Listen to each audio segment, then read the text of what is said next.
Glória a Deus. Amém.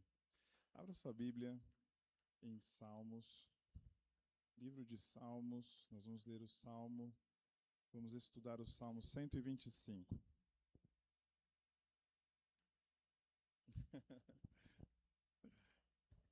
Eu já fui informado que as reuniões de quarta-feira vai até meia-noite, mais ou menos, 1h da manhã.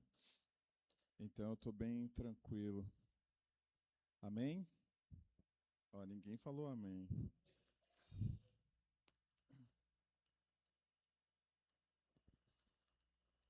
Livro de Salmos. Obrigado, Léo. Só fazer o ar circular aqui em cima. Obrigado. Salmo 125, a Bíblia fala assim. Deixa eu só me ajustar aqui. A Bíblia começa falando assim, o título fala, por favor, se puder fechar a porta, que eu acho que diminui a distração lá de fora. Obrigado. O título diz assim, Cântico para os peregrinos a caminho de Jerusalém. Os que confiam no Senhor são como o monte Sião, não serão abalados, mas permanecerão para sempre. Assim como os montes cercam Jerusalém, o Senhor se põe ao redor do seu povo, agora e para sempre. Os perversos não governarão a terra dos justos, para que os justos não sejam tentados a fazer o mal. Ó Senhor, faze o bem àqueles que são bons, aos que têm o coração sincero. Expulsa, porém, os que andam por caminhos tortuosos, ó Senhor. Leva-os embora junto com os que praticam o mal. Amém? Feche seus olhos. Senhor, nós oramos e pedimos com humildade nessa noite que o Senhor fale conosco, que o Senhor revele, ó Deus, a Tua palavra ao nosso espírito. A palavra que transforma, a palavra que traz aquele insight de fé, aquela palavra que desperta em nós algo para nos fazer mudar, que só o Senhor pode fazer. Então, que o Senhor fale conosco através dessa palavra, é o que eu te peço, Pai, em nome de Jesus. Amém. Bom, eu queria falar hoje a respeito de algo muito importante nos nossos dias, que é a confiança. O Salmo 125, ele fala exatamente sobre isso, sobre confiança. Falando um pouco sobre o livro dos Salmos, o livro dos Salmos ele é dividido em 5 livros, 5 conjuntos de livros, sendo que o primeiro conjunto de livros vai do Salmo 1 ao 41, e a ênfase geral desse conjunto fala sobre Davi, sobre o sofrimento e sobre a confiança. O segundo conjunto de livros fala sobre, vai do Salmo 42 ao 72 e fala sobre o clamor, reino e esperança. O terceiro conjunto de livros vai do Salmo 73 ao 89 e fala sobre crise, justiça e aparente silêncio de Deus. O quarto grupo de livros de Salmos vai dos Salmos 90 ao 106 e fala sobre como Deus reina acima da história. E, por fim, o último grupo de livros vai do Salmo 105 ao 150. O Salmo 125 faz parte desse quinto grupo de livros, que fala sobre a restauração, louvor e esperança. Os grupos de livros aqui formados em Salmos, é interessante que eles falam sobre a nossa vida, a vida do cristão. O primeiro conjunto de livros fala a respeito do sofrimento que todo não convertido, que toda pessoa que está no mundo busca e não encontra. E esse sofrimento ele só é resolvido quando o ímpio, quando a pessoa que não conhece a Deus resolve depositar a sua confiança em Deus. Logo em seguida, é despertado dentro desse novo cristão, desse novo crente, o clamor pelo reino e também pela esperança. E que esperança é essa? A esperança de que Cristo vai voltar. Ainda seguindo a analogia com a vida do novo cristão, o terceiro grupo de livros fala sobre crise, justiça e aparente silêncio de Deus. E é engraçado que muitas vezes na nossa vida cristã nós passamos e enfrentamos isso algumas vezes. Não é porque somos cristãos que a vida está resolvida e não vamos mais passar por dificuldades, não vamos mais passar por momentos difíceis. Ao contrário, Existem momentos de crise na vida do cristão, existem momentos onde parece que o silêncio de Deus ele é ensurdecedor. Nós não conseguimos entender o porquê que nós clamamos, por que nós pedimos, o porquê que nós falamos, o porquê que nós nos consagramos, e estamos na igreja, oramos, jejuamos, fazemos de tudo e parece que o silêncio de Deus reina. Em algum momento da vida do cristão, o silêncio de Deus ele é necessário. Por quê? Porque esse momento nos faz crescer, esse momento nos faz buscar muito mais, esse momento nos faz sair do automático, sair da dependência que nós temos de nós mesmos, da confiança que nós temos em nós mesmos ou nas coisas erradas e começamos a colocar essa confiança em Deus. O quarto livro fala de Deus reina acima da história. Esse é um momento na vida do cristão em que ele realmente reconhece, Senhor, todo esse tempo que eu passei, tudo isso que eu passei, tudo isso que eu vivi, tinha um significado. E o significado é que Deus reina acima de todas as coisas. Acima da minha história de silêncio, acima da minha história de crise, acima da minha história de dificuldades, existe um Deus que reina acima de tudo isso. E por fim, a restauração, louvor e esperança, que é o que todo cristão deve viver na sua última fase da jornada. Então, legal que todos os livros, os grupos dos livros, eles têm uma analogia com a vida cristã. E hoje nós vamos falar especificamente do Salmo 25 e de como nós temos usado a nossa confiança.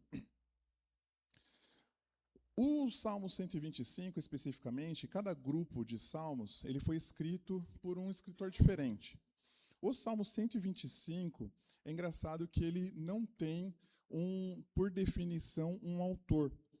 Os teólogos, os estudiosos, eles não chegaram num consenso de quem poderia ter escrito esse salmo. Não dá para atribuir ele com certeza a Davi, a Salomão, a Asaf ou a qualquer um dos escritores dos Salmos. Mas é engraçado que mesmo que nós não tenhamos um autor específico, nós conhecemos e temos o fundamento que é necessário, que é a confiança. Ou seja, em quem nós devemos depositar a nossa confiança. O Salmo 125... ele está dentro de uma coleção muito especial, que fala a respeito dos cânticos de ascensão, ou o cântico dos degraus. São 15 salmos associados à peregrinação e à subida para Jerusalém. Então, como a gente leu aqui no título, né, na minha Bíblia fala assim, Cântico para os peregrinos a caminho de Jerusalém. Na sua Bíblia eu não sei como está, mas aqui ele dá a ideia de que o peregrino, quando ele está chegando em Jerusalém, Jerusalém ele fica numa parte alta de Israel. Então, você tem que fazer uma caminhada de subida enquanto você está chegando nesse lugar, né? Chegando em Jerusalém. E quando você chega ali exatamente na cidade, você vê as colinas e as montanhas ao redor. E é muito interessante que quando a gente lê aqui, né, versículo 1, os que confiam no Senhor são como o monte Sião, não serão abalados, mas permanecerão para sempre. É muito interessante olhar do ponto de vista de um peregrino, de alguém que acabou de chegar em Jerusalém e ele tem essa visão. Ele olha para todos os lados e conforme ele dá um 360, ele vai enxergando todas aquelas cadeias de montanhas que estão ao redor. E o salmista faz questão de enfatizar e de dizer, olha, aqueles que confiam, aqueles que depositam a sua confiança em Deus, são como os montes de Sião, que não serão abalados, mas eles permanecem para sempre. Aqui fala sobre proteção, fala sobre Deus como protetor, Deus como aquele que cerca, como aquele que guarda. Nessa época, era muito comum que as montanhas abrigassem todo tipo de adoração. Então, muitas pessoas que praticavam diversos tipos de cultos a deuses estranhos, um deus que era muito cultuado nessa época era Baal. E muitos montes, montanhas, eles eram dedicados a essas entidades, a essas divindades que eles eles até reconheciam o local, não pela divindade, mas falavam, olha, essa montanha aqui é a que a gente usa para adorar Baal, a gente usa para adorar tal divindade. Aqui, o salmista ele faz questão de falar, olha, não é sobre montes, mas é sobre a confiança que nós depositamos no Senhor. A confiança que nós temos, ela não está no monte. Ela não está em nós subirmos um monte apenas para oferecer um sacrifício lá em cima. A confiança que nós temos, ela está depositada no Senhor, porque aqueles que confiam no Senhor, a característica deles é que eles são como os montes de Sião. Não serão abalados, mas permanecerão para sempre. E aqui vem uma pergunta, né, de aplicação pessoal. Onde nós temos colocado a nossa confiança? E para nós que estamos aqui, século XXI, em São Paulo, vivendo, né, no meio de um turbilhão de circunstâncias, de notícias, de coisas, de um dia a dia totalmente diferente do que o salmista vivia lá há mais de 2000 anos atrás. E ele entendeu o que significava colocar a confiança em Deus. Aonde nós temos colocado a nossa confiança? Aonde nós temos depositado a nossa confiança? É muito fácil, muitas vezes, a gente, aqui na igreja, compartilhar, falar sobre depositar a confiança em Deus. Mas só quem está passando por uma situação onde necessariamente você precisa pôr em prática isso, é que sabe o que significa você colocar a confiança no Senhor. Eu mesmo saí de um tempo muito difícil, onde foi necessário eu colocar totalmente a minha confiança no Senhor. Sempre falei sobre isso, sempre conversei sobre isso, sempre ensinei sobre isso, mas eu confesso que a coisa mais difícil para mim foi colocar isso em prática. Porque, sabe o silêncio que eu falei mais cedo? Ele aconteceu para mim. Tempos onde eu orava, perdia a conta das horas que eu orava de madrugada, clamando ao Senhor, falando com Ele, buscando noite após noite, jejuando, e nada, nenhuma palavra, silêncio. E o salmista, ele entendeu isso, lá há mais de 2000 anos atrás. Olha, aquela pessoa que coloca a sua confiança no Senhor, ela é como esses montes aqui, ó. Não pode ser abalado. E aqui hoje eu percebo que muitas vezes nós temos colocado a nossa confiança nos lugares errados. É importante que a gente saiba, né, nós estamos dentro da igreja e falamos um evangeliquez o tempo todo e falamos aqui, Senhor, nós confiamos em Ti. Mas a verdade é que muitas vezes a nossa confiança não está no Senhor. A nossa confiança muitas vezes está nos bens que possuímos, no dinheiro, na nossa capacidade, nas amizades, no network, em tudo aquilo que a gente acha que, olha, se eu colocar a minha confiança nisso daqui, é aqui que eu consigo me desenvolver, é aqui que eu consigo crescer, é aqui que eu consigo fazer as coisas, é aqui que eu não tenho medo. E a pergunta é, se isso for tirado da sua vida, o que sobra? Se a minha confiança está na minha conta bancária, se ela é tirada de mim e eu olho lá e num dia eu tenho 5 milhões de reais e no dia seguinte eu olho e o saldo está 0, o que acontece? O que sobra? Se a minha confiança está nos relacionamentos, quando esses relacionamentos eles são desfeitos, o que sobra? Quem sou eu? O que sobra de mim quando um relacionamento acaba?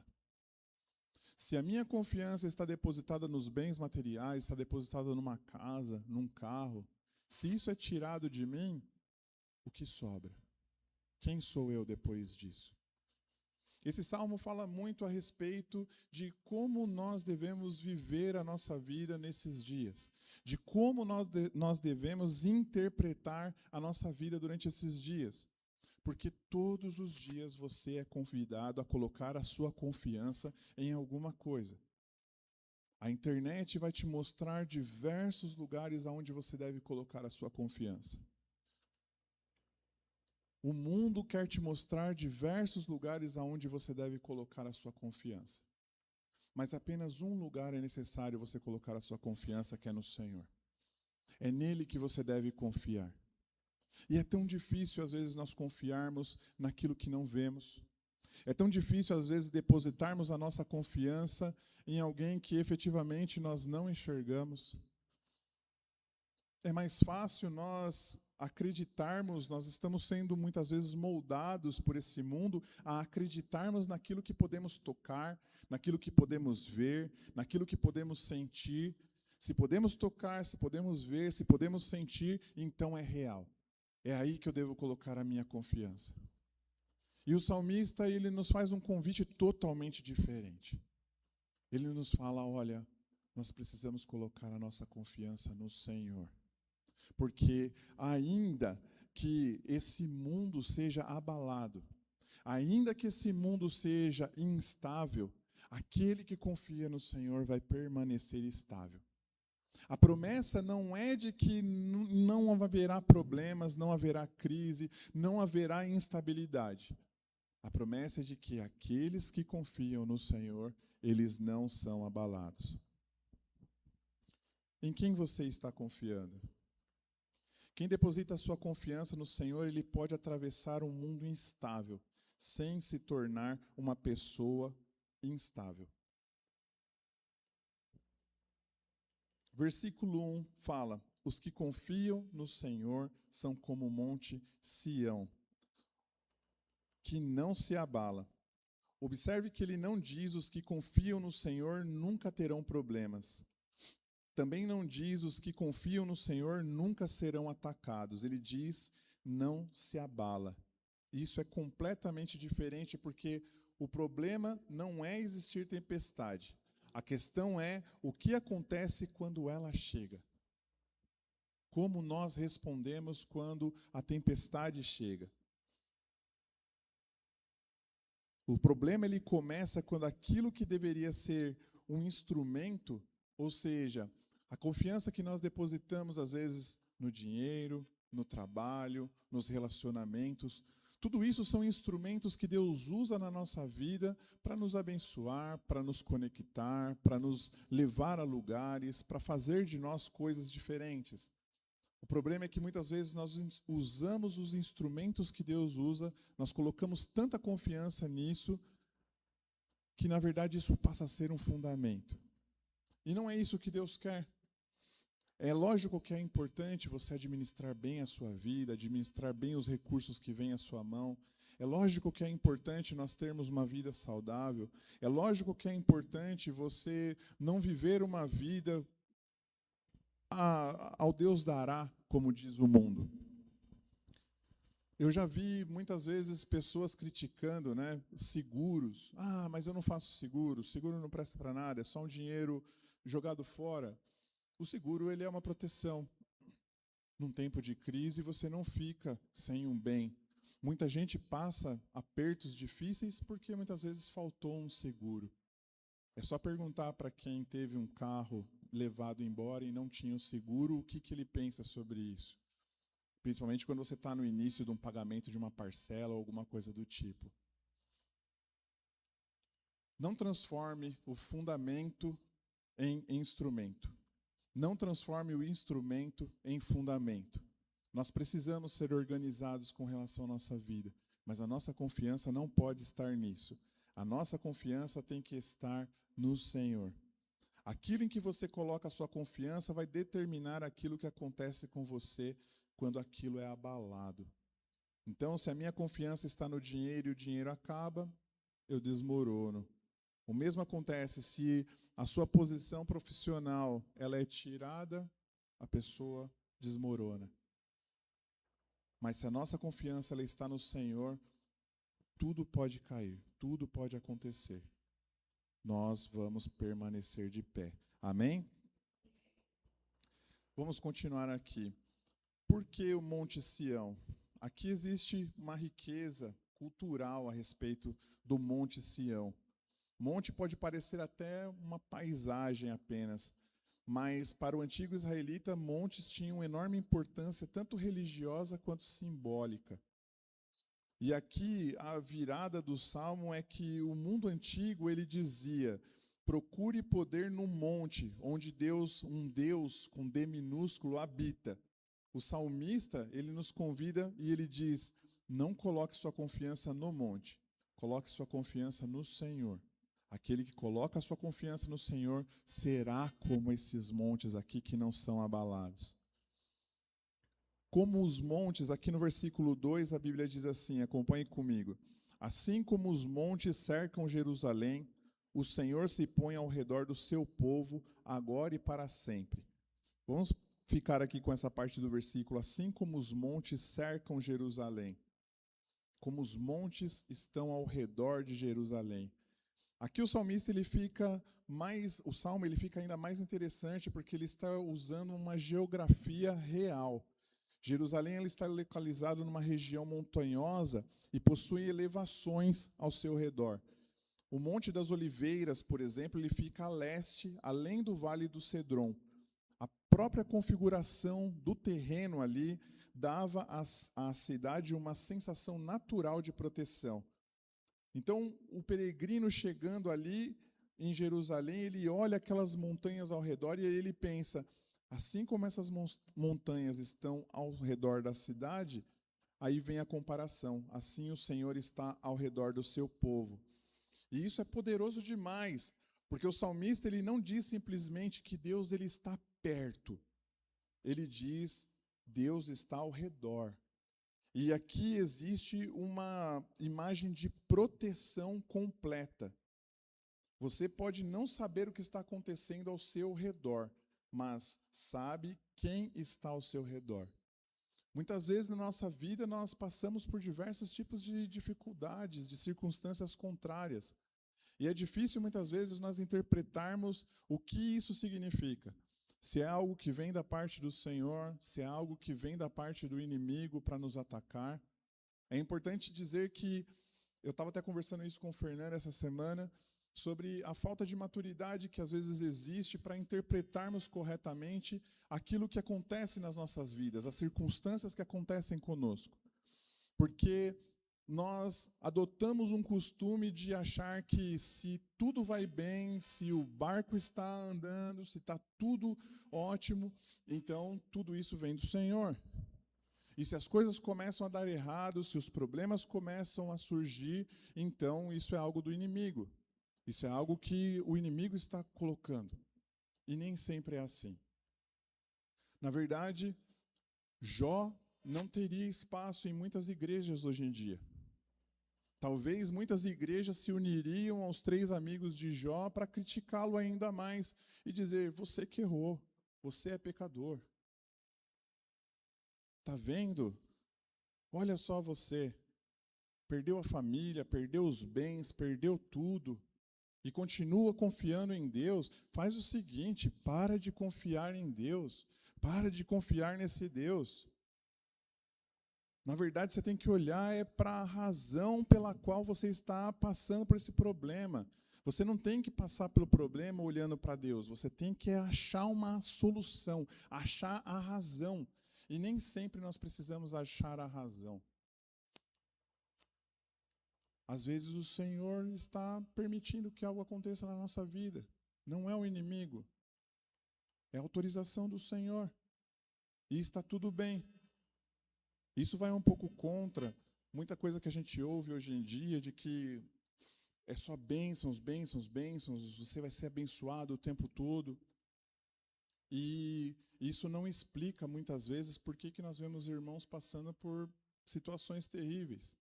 E às vezes não é falta de fé, às vezes não é desobediência, às vezes não é um problema aparente. Às vezes é só o Senhor tentando treinar esse irmão para algo maior. Mas, de novo, é difícil para nós interpretarmos se aquilo vem do Senhor, se aquilo vem do inimigo. Existem circunstâncias onde, de fato, nós temos que aprender a lutar contra o inimigo. Temos que aprender a nos posicionar, porque, de fato, o inimigo está tentando contra a nossa vida. Mas é difícil interpretarmos o que está acontecendo. O melhor de tudo é depositarmos a nossa confiança no Senhor. É entendermos que nós não estamos sozinhos dentro da batalha. A batalha inteira está dentro do território de Deus. Deus, ele tem o controle. Como diz aqui no versículo 2, assim como os montes cercam Jerusalém, o Senhor se põe ao redor do seu povo. O Senhor, ele se coloca ao seu redor. Quando você deposita a sua confiança no Senhor, é o próprio Deus que se coloca ao seu redor. Se colocar ao seu redor é diferente de estar com você. Se colocar ao seu redor significa que você está protegido em todos os lados, pela direita, pela esquerda, embaixo, em cima, em todos os lados você está protegido. Em todas as áreas da sua vida você está protegido. Se o Senhor, ele está ao seu redor, não tem problema, você vai passar pelas dificuldades de vida financeira, você vai enfrentar e vai passar por dificuldades na vida conjugal, na vida profissional, aonde quer que seja. Se o Senhor está ao seu redor, isso significa proteção. Não significa que você não vai ter que enfrentar dificuldades, mas significa que você estará protegido em meio às dificuldades.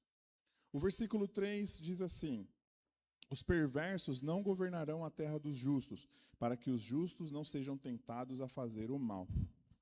Aqui o salmo ele muda um pouco, ele sai da imagem das montanhas e entra na questão do poder. Cetro aqui ele representa autoridade, governo, domínio, e a mensagem central aqui é o poder do ímpio, ele não é eterno. E de uma certa forma, quando diz aqui, os perversos não governarão a terra dos justos, para que os justos não sejam tentados a fazer o mal. Ou seja, para que os justos não comecem a se tornar iguais aos ímpios. O poder dos ímpios nunca será eterno. Às vezes a gente se questiona e pergunta, mas Senhor, eu estou passando por uma dificuldade, eu estou passando por um problema, eu continuo confiando no Senhor, mas eu não entendo, porque eu sirvo ao Senhor e estou passando por isso. E tem o Joãozinho lá que debocha do Senhor, que odeia o Senhor, que odeia tudo relacionado ao Senhor.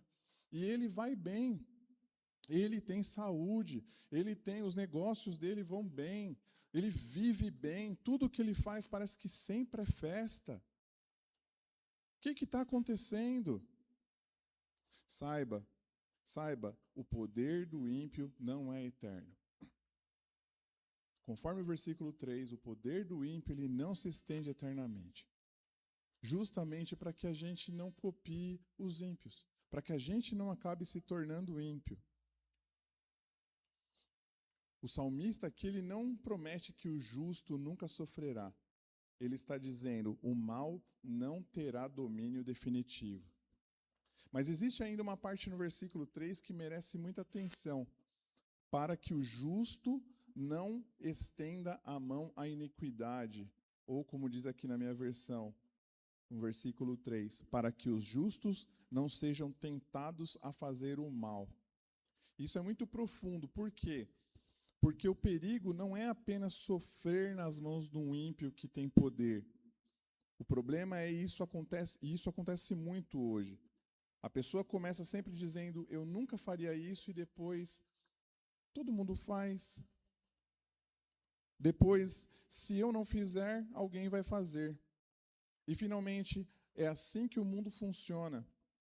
Pronto, o problema venceu. Não necessariamente porque o problema conseguiu destruir você, mas ele moldou a forma como você pensa.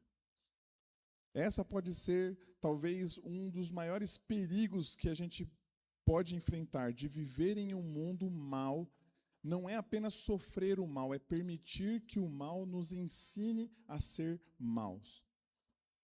O salmista, ele pede que Deus, ele limite o poder dos ímpios para preservar a integridade dos justos. Vamos para o versículo 4. O versículo 4 diz, ó Senhor, faze o bem àqueles que são bons, aos que têm o coração sincero. Aqui tem algo muito interessante. O salmista ele pede, Senhor, faze o bem aos bons e aos retos de coração. Então aqui tem uma sequência lógica, que começa com a confiança, como nós lemos no versículo 1. A confiança, ela gera estabilidade, conforme nós lemos no versículo 2. Isso gera proteção, conforme nós lemos no versículo 3, que vai progredir para integridade.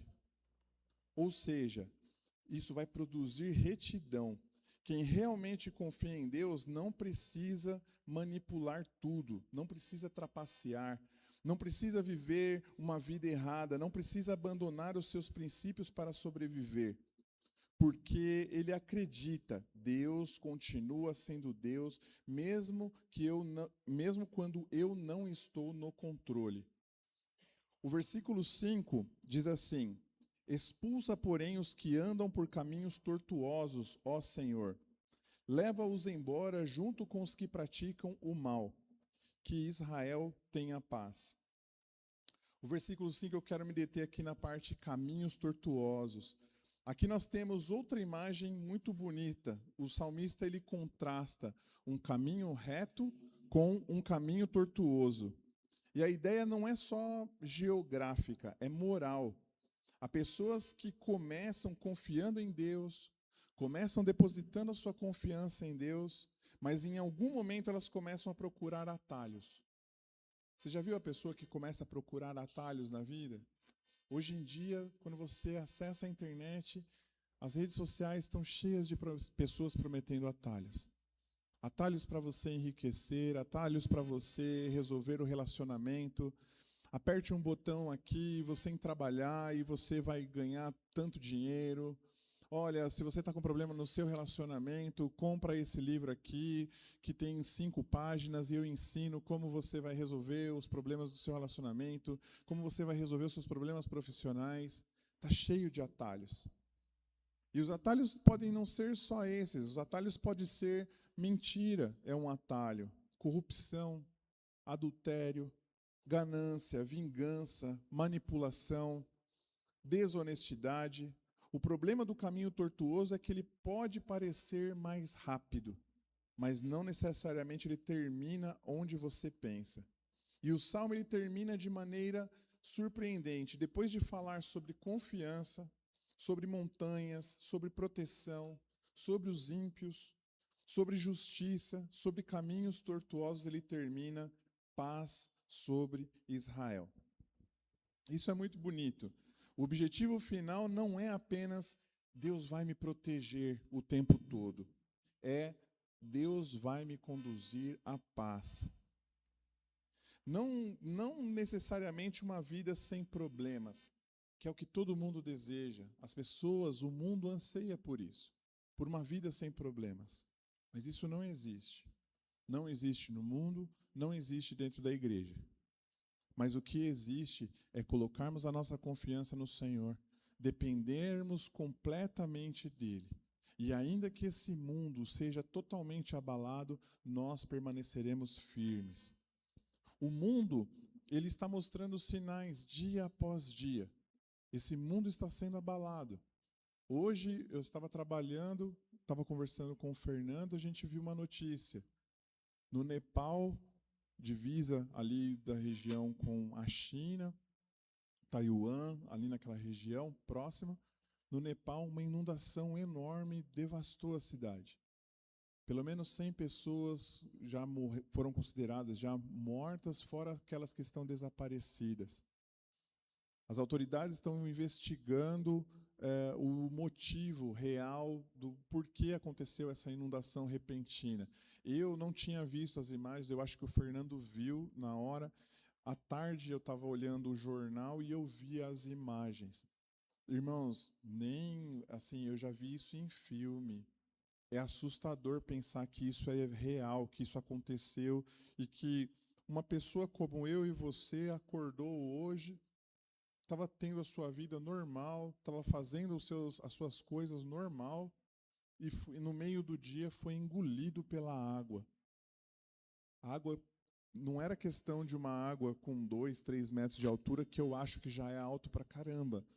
Imagina a água com talvez 10, 15 metros de altura, do tamanho de um prédio, devastando, destruindo prédios, levando as pessoas.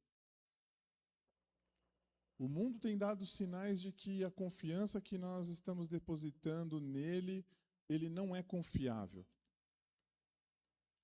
Na Colômbia, tivemos um terremoto recentemente. Venezuela passou por um terremoto. Chile passou por um terremoto. Vários lugares do mundo têm passado por catástrofes. E as pessoas continuam colocando a sua confiança nas coisas erradas. Logo mais teremos eleições. As pessoas querem depositar a sua confiança num partido, numa ideologia, seja direita, seja esquerda, seja centro. As pessoas imaginam que isso vai resolver todas as coisas. As pessoas imaginam que uma economia forte vai resolver todas as coisas. As pessoas imaginam que, o mundo em paz vai resolver todas as coisas, mas o mundo não está em paz.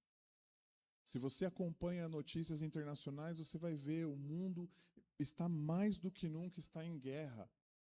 Nação contra nação, como a própria Bíblia já alertava. Nação contra nação, reino contra reino. Terremotos, guerras, fome. E mesmo assim, muita gente ainda coloca a confiança no lugar errado. Muitas pessoas ainda não têm o Senhor como uma rocha firme. Muita gente ainda não tem o Senhor como o ponto final onde eu vou colocar toda a minha confiança. Afinal, se esse mundo inteiro perecer, a minha confiança permanece a mesma. Jó passou por isso. Mesmo em meio a diversas perdas, mesmo em meio às dificuldades, mesmo em meio à catástrofe, mesmo em meio à calamidade, ele decidiu continuar confiando no Senhor. O meu Redentor vive. Será que você está pronto para declarar? O meu Redentor vive. Você pode declarar comigo? O meu Redentor vive. Jesus, no Novo Testamento, ele fala sobre 2 homens construindo casas. Um constrói sobre a rocha e o outro sobre a areia. A tempestade vem para os 2. A diferença não é que um veio a tempestade e o outro não veio a tempestade. Os 2 enfrentaram a tempestade. A diferença é que um tinha um fundamento. Salmo 125, 1. Quem confia no Senhor é como o monte Sião. Jesus diz: quem ouve as minhas palavras e as pratica é como o homem prudente que construiu sobre a rocha. Não coloque a sua confiança na ausência de tempestades. Coloque a sua confiança naquele que permanece quando a tempestade chega. Amém?